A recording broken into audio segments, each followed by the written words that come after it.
আপনার জন্য এটা বোঝা গুরুত্বপূর্ণ যে বিভিন্ন ধরনের বিক্রয় কি, তারা কিভাবে কাজ করে এবং কোনো ধরনের বিক্রয় একটি ব্র্যান্ডের, অর্থাৎ আপনার ব্র্যান্ডের সামগ্রিক সাফল্যের জন্য গুরুত্বপূর্ণ।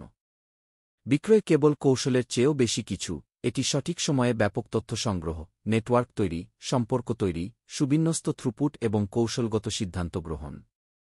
নিম্নে আমরা প্রাইমারি সেলস, সেকেন্ডারি সেলস ও টার্শিয়ারি সেলস এবং এদের মার্জিন স্ট্রাকচার সম্পর্কে জানব। প্রাইমারি সেলস, যেকোনো বিক্রয় সংস্থা বা উৎপাদক, যেমন ইউনিলিভার, স্যামসাং ইত্যাদি ব্যবসায়িক অংশীদার যেমন পরিবেশক, চ্যানেল অংশীদার, মডার্ন ট্রেড চ্যানেল থেকে আয় করে তাকে প্রাইমারি সেলস বলা হয়। কোম্পানিগুলি তাদের ডিস্ট্রিবিউশন বৃদ্ধি এবং আর্থিক ঝুঁকি কমাতে এই চ্যানেল অংশীদারদের নির্বাচন করে। এটি ডিস্ট্রিবিউশন প্রক্রিয়ার প্রাথমিক পর্যায়, যেখানে পণ্যগুলি প্রস্তুতকারক থেকে ডিস্ট্রিবিউশন চ্যানেলের প্রথম স্তরে স্থানান্তরিত হয়। কোম্পানিগুলি প্রায়শই প্রাইমারি বিক্রয় বৃদ্ধির উপর মনোযোগ দেয় কারণ এটি সরাসরি তাদের রাজস্ব এবং লাভের উপর প্রভাব ফেলে। যেমন, যদি চট্টগ্রামের কোনো পরিবেশক সরাসরি কোম্পানি থেকে ১ লক্ষ টাকার পণ্য ক্রয় করে, তাহলে তাকে কোম্পানির প্রাথমিক বিক্রয় বলা হয়। কোম্পানির সাথে শর্তাবলীর উপর নির্ভর করে, পরিবেশক হয় অগ্রিম অর্থ প্রদান করে অথবা কোম্পানিকে অর্থ প্রদানের আগে কিছু দিন ক্রেডিট পায়। সেকেন্ডারি সেলস, যেকোনো ডিস্ট্রিবিউটর কোম্পানির কাছ থেকে পণ্য পাওয়ার পর খুচরা দোকান এবং পাইকারদের, অর্থাৎ বাল্ক ক্রেতা যারা আবার ছোট দোকানে পুনঃবণ্টন করে তাদের কাছে বিক্রি করে তাকে সেকেন্ডারি সেলস বলা হয়।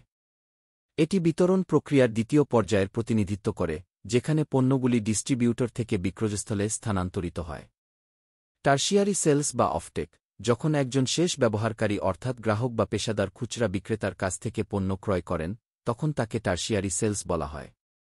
কোম্পানিগুলি তাদের বিপণন বাজেট ব্র্যান্ড ইকুইটি উন্নত করার জন্য ব্যয় করে যাতে পণ্যগুলি দ্রুত বিক্রি হয়। শেষ ব্যবহারকারীদের আকৃষ্ট করতে এবং গ্রাহকদের আনুগত্য বৃদ্ধি করতে, ক্যাশব্যাক অফার, স্ক্র্যাচ কার্ড এবং জয়, মূল্য ছাড় এবং উপহার প্রোগ্রামের মতো বিপণন কৌশল স্ক্র্যাচ কার্ড এবং জয়, মূল্য ছাড় এবং উপহার প্রোগ্রামের মতো বিপণন কৌশল ব্যবহার করা হয়। আসুন এই 3টি বিক্রয়ের মার্জিন অর্থাৎ মূল্য কাঠামোটি দ্রুত বুঝতে চেষ্টা করি। Distributor price.